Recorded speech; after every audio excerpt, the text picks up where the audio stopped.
All right, good evening, everyone. I am Professor Jennifer Harrison-Hauer, and we're going to get right into our drugs that affect the cardiovascular system. And so this is your chapter 40. So we're going to be talking about the cardiac glucosides, the antiginals, and antidysarrhythmics. And I will apologize. I'm not going to apologize in advance. This is a long presentation. Um, Certainly make sure that you go back and you review and understand everything. Cardiac is just hefty. It's your heart. So there's a lot of different medications that are coming at you. If it's been a long time since you've dealt with or talked about heart failure in your patho classes, I'm not sure. You definitely want to go back and just review it. So this is one slide that's talking about heart failure because these medications that we're going to talk about next are going to delve right into it. So you kind of want to know what heart failure is. So acute heart failure is when you're in the muscle of your heart, because your heart is a muscle, it weakens and enlarges. So it's not effective. It's not an effective muscle anymore. It can't do its job, which is to pump blood to the rest of your body. All right. And so the lungs and the peripheral become congested because things get backed up. The blood gets backed up into the system. And so these guys have a lot of issues with breathing as well, shortness of breath. But so then again, a little bit more into the patho. Preload is the amount of blood that's already in your ventricles, and afterload, the pressure against your heart. So these are different things in heart failure that become an issue with someone. And so they need medications to help these ventricles out and help the blood to do its heart to do its job. So you may hear right-sided heart failure means that blood backs up because the heart is not doing its job back into your peripheral vascular system, to your veins and with venous system. And left-sided, that heart, instead of the blood returning to the heart, it just backs up into the lungs, and they have major issues with breathing and congestion. So non-pharmacologic treatment, anything non-pharmacologic in nature, that means that you can, as a nurse, make sure that your patients, this is good for, you'll hear healthy heart diets and different things for all of us to limit our salt, to avoid excess alcohol or limit or avoid it. Don't smoke, keep a healthy weight. Now, these two lab values, the ANP and the PNP, these guys, you'll find that there's lab work specifically for certain things in life. You'll just know that. So these are two lab values that if someone goes to the emergency room, they're going to draw their blood and check for these particular, they actually are hormones. The ANP is a hormone that responds to atrial distension. So if a provider, it's an ER doc, is concerned with heart failure, then he's going to do a lot of things, but he's going to look for these lab values, which are super easy to check. So like neither one of us should have elevated ANPs or BNPs. If it's elevated, this hormone is elevated, it responds to atrial distension. So if someone's atriums are distended, it's going to be elevated. So that's like super easy to check. Then the BNP, the brain natriuretic peptide, this is another type of hormone that responds to when the heart is not pumping the blood well. So you'll hear hormones a lot for different things and different organs, but believe it or not, your body tries to, you know, it tries to save itself. It releases these hormones and like, look, I need help. So if these two guys are elevated, then they are only elevated in response to heart failure. They're only elevated in response to heart failure. It's a pretty good sign if this is elevated, it's being released for a reason where it should not be. We all have it, but it should be within normal parameters unless something's going on. Now we're going to start getting into the medication part of it. So for heart failure, the first one that's up is called a cardiac glucoside. So these are medications that increase the heart's ability to contract and needs to beat more effectively so it can push that blood out of the body because right now it's not doing its job. Okay, it's too enlarged and it's not able to contract like it needs to. So these medications specifically increase that myocardial contraction and the stroke volume so that blood can get out and do its job. And then you have the negative chronotropic, which decreases the heart rate. So these are the three things it does. It's a positive inotropic, there's a negative chronotropic. I know these words are boring. You just got to memorize. And negative dromotropic. Okay, so this medication group is trying to work on three different actions at one time. Digoxin is a ridiculously common medication. It is, if somebody in heart failure, it's just like if somebody's diabetic and they're on metformin or insulin, it's like you're going to be on digoxin. But there are side effects, and they're listed there for you because, again, these are things everything has side effects, going to maybe decrease your heart rhythm, may even cause arrhythmias or abnormal rhythms, may have headaches and dizziness. Again, but we got to get that heart to work, okay? And so digitalis toxicity is a thing. So with this particular medication, they are going to draw lab work. You can check somebody's digoxin level. You want to know that level before you give it. And so the antidote is a digoxin immune tab. I don't know if it's fab. I've never needed to give it because folks are really good about checking levels and holding it and changing it and adjusting it as well. But just know that it can occur and that you want to make sure you know that number before you give it. And of course, there's interactions with other medications, like if somebody's taking this med with a diuretic, it can drop their potassium, that's hypokalemia. It can cause them the cortisone. If they're taking cortisone medicines, it can interfere with the amount of sodium that they retain. People are taking antacids, it actually can decrease absorption. So a lot of these cardiac meds, they're doing heavy jobs. And so side effects tend to be a little bit more interesting. I will say that. So then if you're giving the digoxin, you want to get your pulse. You want to assess for any evidence of toxicity, okay? And then you want to, make sure the patient's aware that when you go home, just like a blood pressure medicine, you want to check your blood pressure, you want to check your pulse as well. So this is like education that you're going to give. And then again, it further says you want to try to check an apical part. You want to listen to their heart. Okay, that's really the best way to check someone's pulse. You want to look for signs of edema in their lungs and in they'll have edema in their feet. Then you may see distended. This is peripheral. You can see edema here in the veins in their legs. You want to monitor their serum digoxin level. It's actually a lab test, believe it or not. They could check pretty much anything, really. They can check codeine levels. They can do a lot of stuff, potassium levels, and then instruct the patient to report any side effects. So you're always doing your education as well, because when they leave the hospital, they need to be following up with folks. Now we're going to move swiftly into the phosphodiesterase. I don't know if I did that correctly. Inhibitors. We're still trying to deal with heart failure. There's more than one type of medication that's part of this group. So just know that this is a good way to make index cards. So usually this is not all the time, but usually you'll see this for short-term treatment for heart failure, but it's a heart failure medication. It makes your heart beat stronger and relaxes your blood vessels, and the amount of blood that's pumped in the heart is increased. Again, we're trying to help with the heart failure symptoms. And you can be on this actually can be given IV as well. So that's why it's usually seen like in acute cases.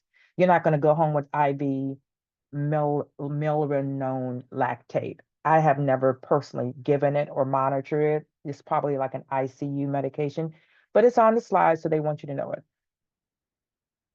And there are, of course, other things to be given for heart failure. Again, this is another particular group. You may see vasodilators. So that's another group. So we've talked about two. So vasodilators, ACE inhibitors. You'll hear ACE, you'll hear ARBs, you'll hear diuretics. People in heart failure, they're on a boatload of medications because you need your heart, right? ABCs, CPR. So you'll see that they tend to be on a few different medications and side effects interact, and but they're alive. You may see beta blockers. Neseritide is again another class of medications. I haven't really seen it that often. But again, I would just know that these are a list of medications that can treat heart failure as well. Still in that same class. It's a lot. It's not like last week. This week, it's a pretty hefty presentation. So now we've done talking about heart failure. So angina is chest pain. I didn't say heart attack. I just said chest pain. Angina is, I think, it's Latin for chest. It's chest pain caused by reduced blood flow to the heart. So you don't, so this is a diagnosis. We don't say somebody has angina. The doctor tells us that this person has angina. They've already evaluated it and realized they do not have a heart attack. They have angina. People, believe it or not, carry around nitroglycerin tabs because their heart will hurt for whatever reason, or their chest, excuse me, their chest pain. And then there's stable, unstable, and then there's a variant. Stable is when they know it's going to happen if they walk up the flight of stairs too fast. Okay. Unstable, this kind of is not the type I would like, but it occurs frequently and it progresses with unrelated to activity. They can be sitting there having lunch at Olive Garden or something. Their chest will hurt. They're not doing no kind of activity. It's just hurting.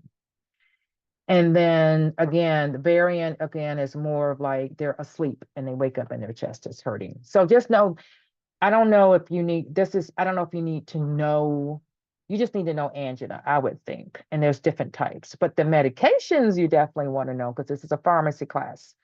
So nitrates, this is the one where you put it underneath your tongue. It causes those blood vessels to dilate so that blood gets out and into the body. It decreases the preload and afterload. And again, you're working on trying to reduce that chest pain because it's scary. You don't know if it's a heart attack until you get in the hospital and they say, oh, you have angina, which is like, nothing's blocked. No, why am I having it? Got to have more tests. Side effects, you can imagine if they're opening up those blood vessels, it can rush to the head and cause you to have headaches, drop your blood pressure. The symptoms and the side effects can be even almost worse than the chest pain. But again, we're trying to keep people breathing. I have given it a lot when I work med surg floors. Topicals when they wear like a patch, sprays, IVs. There's a different ways you can give nitrites. Buccal is in your cheek. And just caution them not to abruptly discontinue. If they're on a set schedule, they really need to, or the chest pain's probably gonna come back even worse. They're gonna wish probably they had a heart attack. And nitrates, now we're gonna talk about beta blockers. We're still talking about anginal medications. So you gotta have more than one class to pull from, because what if somebody gets allergic to nitrates? Then they have nothing else. So now we're gonna do with beta blockers. You know how we love our receptor sites. It blocks beta 1, beta blocker, blocks beta 1 and beta 2. And it works on the catecholamines and catecholamines, or you can say epinephrine or norepinephrine, but they're in a class and they're called catecholamines if you want to sound fancy. Because it's all about these chemicals, receptors, chemical signaling in your brain to do certain things at certain sites on your cells, these receptors. If you can get to these receptors and make them do what you want to do, that's what these drugs are trying to do. Okay. So then beta blockers try to block the beta 8, 1, and 2. Side effects, you pretty much are gonna, same thing with the heart, slow heart rates, drops your blood pressure, you kind of get it, dizziness. Erectile dysfunction is common, as well. Do not abruptly stop taking any cardiac medication. But again, you notice that is listed for you again. Calcium channel blockers. Well, I wonder what they do. Maybe they block channel calcium from entering the cells of your heart. So these block the calcium from entering. That's how it works. And if that's what the doctor determines that needs for this particular person's chest pain to get better, they're trying things. It relaxes the coronary artery spasms. It's like the chest pain sometimes are like spasm, and people feel that and sensation in their chest. Again, reduces cardiac workload and oxygen demands. But again, the most important thing is that it blocks those calcium channel receptors in your atrium, the heart and the arteries. It should be in your text, but arterioles is what it says here. And then again, for your clinical judgment, you want to always get your vital signs, all right? Because especially you want to have a baseline. What are you dealing with? Know that, recognize these cues. And recognizing cues means that if your patient is showing sign of hypoxia, you put in the pulse ox on. These are things you want to be aware of because you don't know how people are going to respond to these medications as well. And of course, the goal is if you're giving somebody something for angina pain, you want that pain to be gone or decreased. And I like to do rating systems for anything in pain. If it's, headache, is it the worst headache of your life? Is it a 10? You need to go to the hospital. I don't know if you have an aneurysm or you're having a migraine, but yeah. So you're going to do your vital signs as well. And it talks about monitoring, especially if somebody's on IV, you're really going to be keeping an eye on to them. You usually have orders for how to do the sublingual nitroglycerin, no alcohol. And then again, teaching people how to go home and check their own pulse as well, because they're going to go home with something likely. Now we're switching to antidysrhythmic. So if you can imagine, somebody has an abnormal heart rhythm and we want to remedy that. So you have class 1, which are the sodium channel blockers, and you have class 2, which are the beta adrenergic blockers. Okay. Class 1, the sodium channel blockers, they work on slowing down the conduction, prolonging repolarization. Again, go back and review how polarization works in your heart if you need to. Slow conduction shortens repolarization. So again, you would need to know as a cardiologist that this is what's going on and you need to work on that sodium channel blocker. You just don't be picking stuff. And then again, with the beta adrenergic blocker, it decreased the conduction velocity and recovery time. And the only way you would know this is that you're doing tests on people and you're figuring out this is what's causing their heart rhythm. And this is what you need. This is the class you need to pull from. So the class of drugs, the entire class of antidysrhythmic drugs, there's another one. There's class 3. So it's 1, 2, 3, and 4. Going back, you have sodium channel blockers, beta adrenergic blockers. Then you have class 3. It doesn't actually list, it just says class 3 here. So I'm going to go with that. And then the calcium channel blockers. So I guess the class 3, not I guess, would be to if you're trying to just simply prolong repolarization in the heart and then prolong the potential duration. So if it's somebody that you're focusing on repolarization, they're probably just going to pick a class 3 drug. Again, I know it's deer in the headlights. You got this. And then class 4, are you going to specifically trying to block the calcium influx from coming in, slowing down conduction, and that myocardia, which is the muscle of the heart, you want to decrease contractility. So these are, you got to know specifically what you're targeting. And again, you're given the medication, so you're not trying to figure it out. But you want to know what it's doing. Someone with antidysrhythmic medications, they're getting an EKG. And so if you work cardiac, you have to learn how to read those things. And I used to know, now it's like, and then the patient will have a normal sinus rhythm. So normal sinus, it goes up, down, you've seen those. So anybody that's not having a normal sinus rhythm, their heart is not, the rhythm is not normal. They got to figure out what's causing it and then target the medication. You're going to get vital signs. And then when I did float on cardiac, we had to learn how to do EKGs at the bedside. You got to learn how to read them. Um, Tell the patient to report side effects. That's with any medications and evaluate the outcome because you want these. If your heart is not beating effectively, if the if it's not able to contract, if its rhythm is off, it's gonna not get the blood delivered to where it needs to go, and it's gonna cause a whole bunch of problems with people. And so, since I've given you guys a lot to think about, let's have some questions. We're gonna round robin. It's just the two of us, ladies. So I'm gonna wear y'all out tonight. Shandani, Miss Patel, you take number one.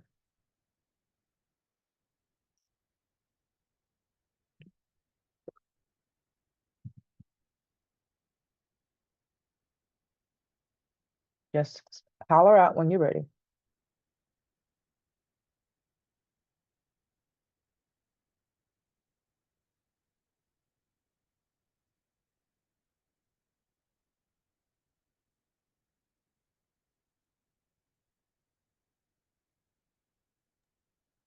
So they have B, check. hypotension. Okay. Miss Victoria, what'd you get? Still looking? Okay. It's hypotension because the next one's yours. A nurse is administering digoxin. What nursing innovation will the nurse implement? There's more than one answer. Do your best. You're amongst friends. So they're going to give somebody a cardiac medication. Let's just say it's digoxin. All right.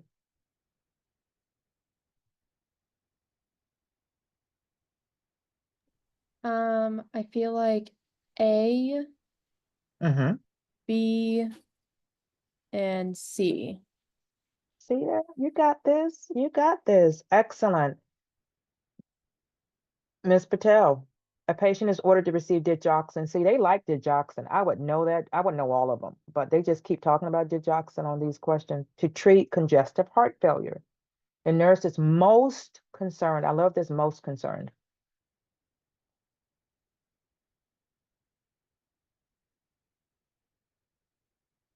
One answer.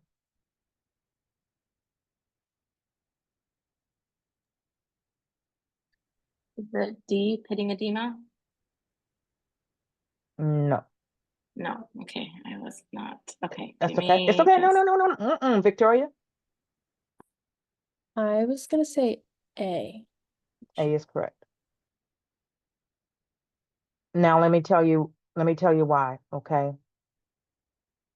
He has congested heart failure, and you guys you probably haven't done clinicals. 1+ edema, you get that when you're pregnant. When you just put your finger down, it's just a little bit. But you wouldn't know that because you haven't done anything yet. That does not concern. I expect him to have a little bit of edema. I want to say a little, like a little bit of pregnant, because you do have congested heart. So 1+ is like, that's nice. You have congestive heart failure. You guys shouldn't be walking around with no edema, and I shouldn't. I wear support stockings for the past 30 years. If you didn't eliminate C right away, I'm gonna cry. I'm just gonna cry. I'm just gonna shed tears. Now B, I can see, to me, yeah, but still, no, it's not bad. I know that it's not bad. But remember, we're checking the heart rate. We're checking the apical pulse before we give it, and we're checking labs before we give digoxin. So she's ordered to receive to treat congestive heart failure. The patient is most concerning. So the 1+, you're gonna document everything, but the heart rate shouldn't be less than 54, unless you're like not to brag, my heart rate is less than 60. Like your athletes, their heart rate is less than 60, stuff like that. Most people walk around 80. Like that's like 120/80 is the good blood pressure, or if your heart rate is 80, but 54 is pretty low for someone getting this. But just know it's that. And then Victoria.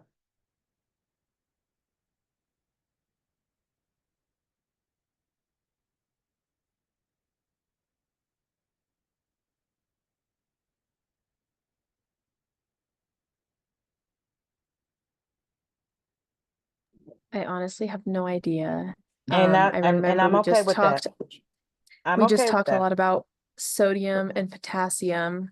I would say the sodium levels are normal, so I would say potassium. Oh, I love you. And you know what? It's okay if you get things right or wrong, because that's how I want you to do when you're getting, my daughter's beats. When you're in exam, is see how she talked that out. Don't talk out loud because they think you cheat and stuff. But that's exactly that's how you get to critical thinking. And that you can't teach somebody critical thinking, but you literally gotta just how she talked aloud, that's how you pass this exam. Like, okay, okay. But you would have to know what's normal and what's not normal. You would have to know that. There's no other way. There's no other way. So I'm going to go through the rest of these because we have a lot of slides. When administering anti-anginal drugs, anti-chest pain, the nurse identifies which are the most common responses. So we know it's going to drop your blood pressure. The nurse should teach the patient to report which of the following to the healthcare provider immediately if experiencing after taking nitroglycerin. Now, I'm going to have Ms. Patel guess. So they took they have, they're taking nitroglycerin for chest pain.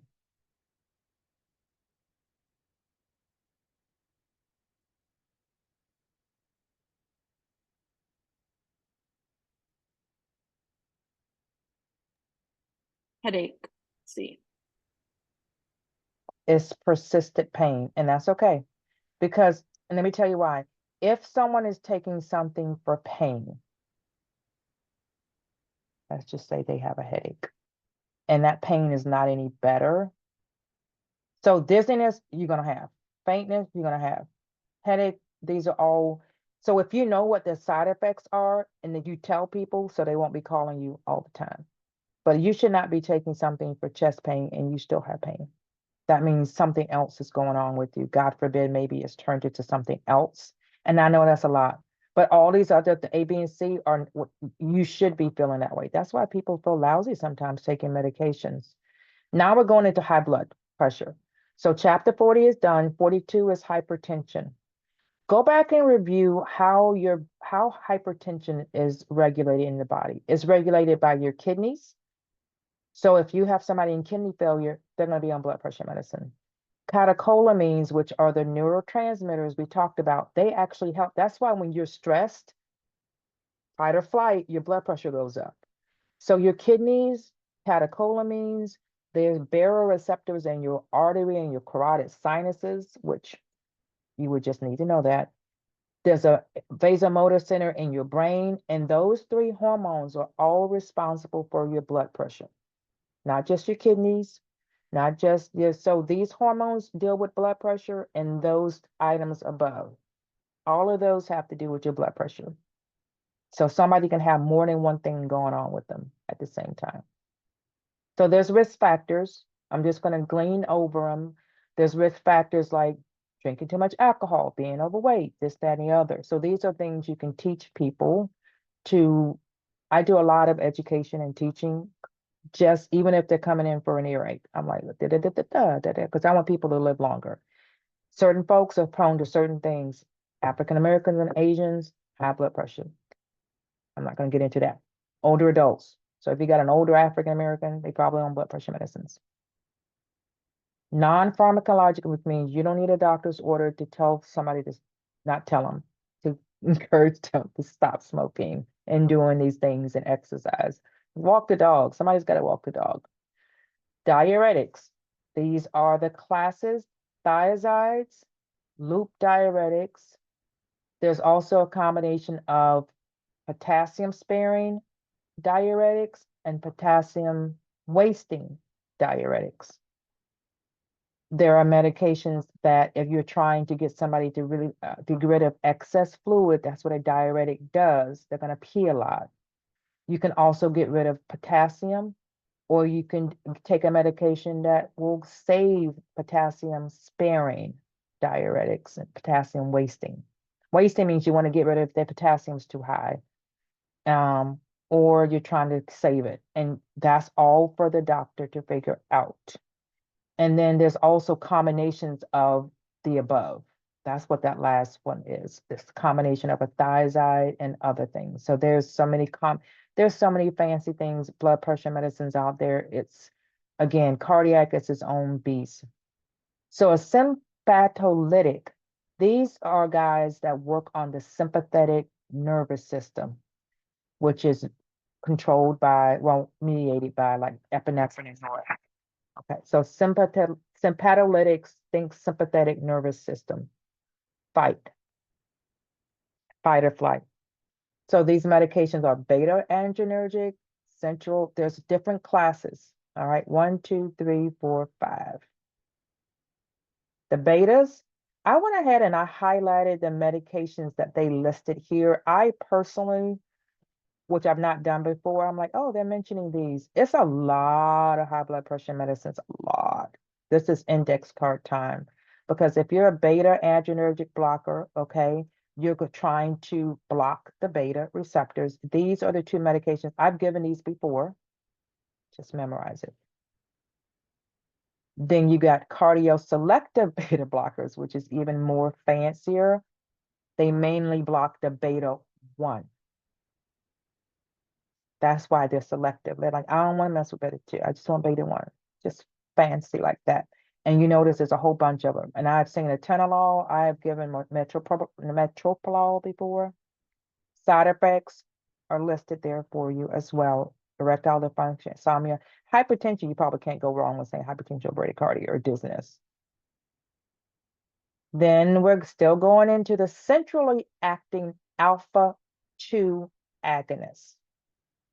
All right, clonidine is super common, metopol, the other one I can't pronounce.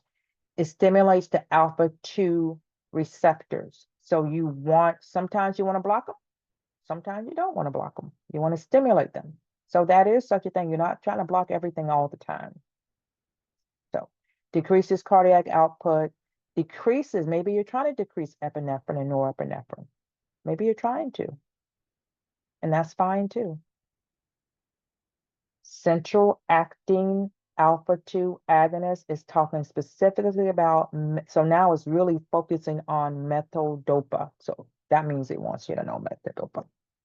You don't give it to somebody who's got impaired liver functions. The side effects are listed there for you, and you never stop any medication cold turkey. People are like, I didn't feel good. It made me feel worse. Yeah, but you were breathing. You heard the breathing.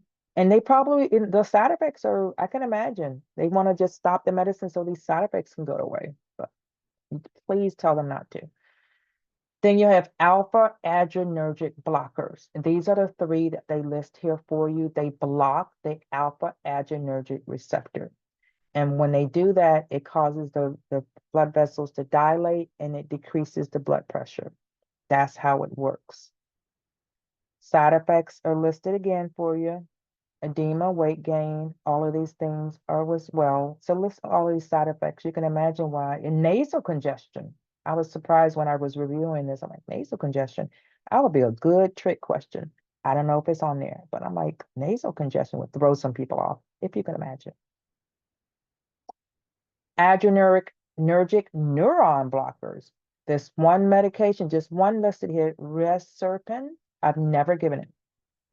Probably straight up cardiac flora. It blocks the norepinephrine release from the sympathetic nerve endings, resulting in decreased blood pressure. If that's not specific, I don't know what is. Suicidal ideation, I was surprised to see that. So I probably wouldn't give it to somebody who was suicidal, but anyway. We're moving on. Go back and review this, read this, write your notes. Labetalol, all day long. I love me some labetalol. It's probably one of the few medications. It's not listed here, but I personally know that you can give it to pregnant women and so many things you cannot. So it's an alpha and beta. It blocks alpha 1 and alpha 2. That's what it does. Nasal congestion is listed here as well. Hypotension and bradycardia. I know it sounds like mumbo jumbo, but again, this is a great chart and chart it out so you can see it. Then you have, as far as clinical judgment and all of that is concerned for the beta adrenergic blockers, you're always going to get your vital signs. And that means before you get it, you really do need to get a set of vital signs, not the one I was taking 4 o'clock in the morning. You wanna know what's going on. You need to look at their labs, especially their kidneys, bun and creatinine, AST and LDH. AST is your liver. Low density LDH is cholesterol, if I'm not mistaken. We haven't really covered that yet. I would just know to check these lab values.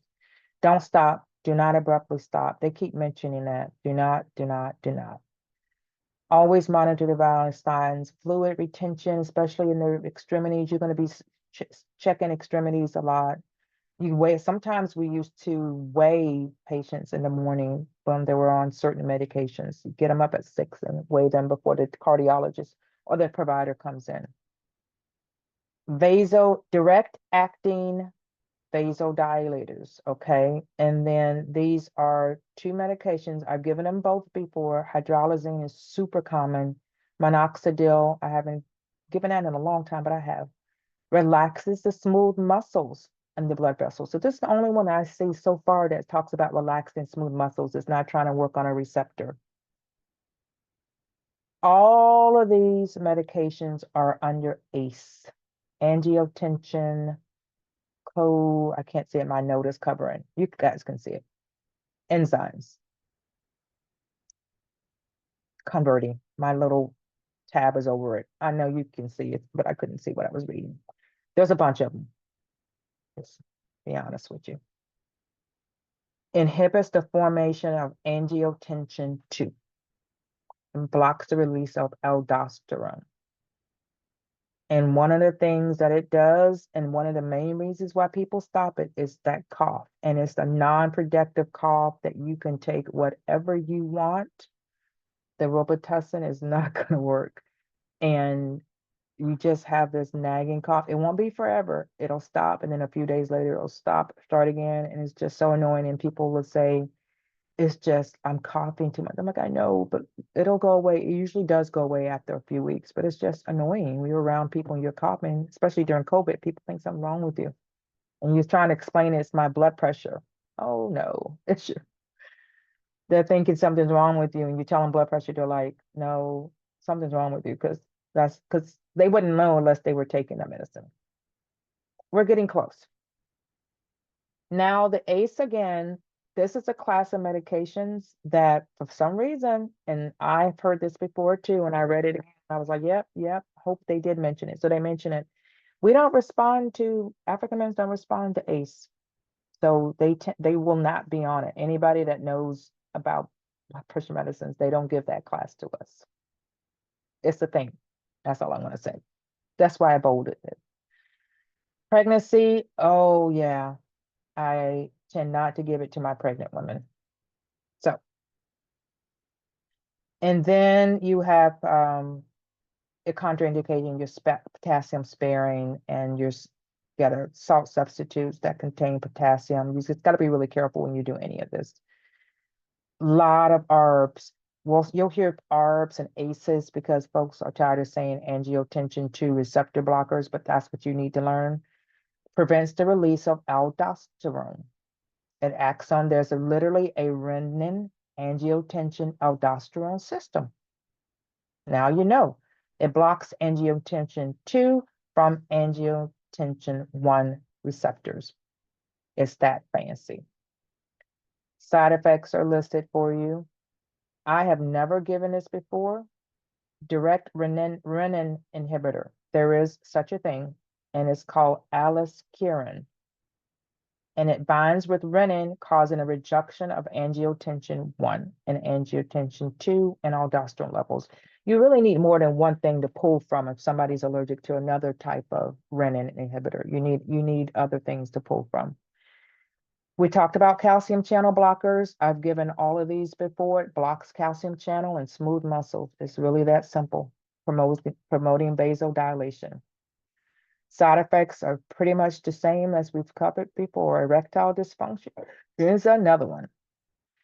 And then again, you're going to always get your vitals. You're going to make sure that you're recognizing any abnormal cues, and you want that blood pressure to be as perfect as possible. I don't know. Are you thinking what I'm thinking? We're about to find out again. We're almost done, you guys. I told you it's got a long one. A patient's blood pressure is 128/82. Which of the following stages does the nurse place the blood pressure? Now, I don't know if it's not covered in the slides, but it should be in your text. Anybody want to take a wild guess? I think it's A. I believe that stage 1 is 130, right? Yeah, there you go. See, if you know your stuff, you can't get tripped up on this basic question. It's so basic. I know I'm in nursing, but I'm like, believe it or not, it's my humble opinion that folks are not trying to trip y'all up. They really do want people to graduate from their school.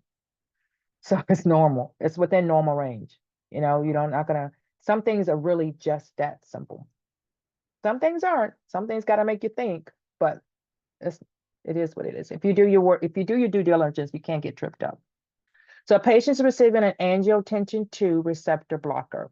Which does the nurse recognize as an angiotensin 2 receptor blocker? Now, let me just say this. I know it's a blur right now, but this is literally a perfect. Did you read your book and did you know the difference between this medication and this medication? As far as the classes, they're not really actually, for me, if I was writing a test, I would be putting angiotensin 2s, I would be calcium channel blockers to see if you know because it's the pharmacology class. You should be able to pick out valsartan because you know that is part of that class. You may not know the receptor, but you should be able, if you did cards and you list all the, you have you have someone read to you, okay, Victoria, tell me all of the angiotensin 2, and you were to rattle them all, then you would get that question correctly. A lot of stuff is just by memorizing. Learn it when you get on the floor, but you should know what it is, what class it is.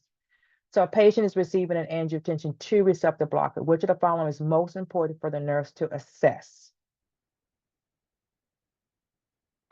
Victoria.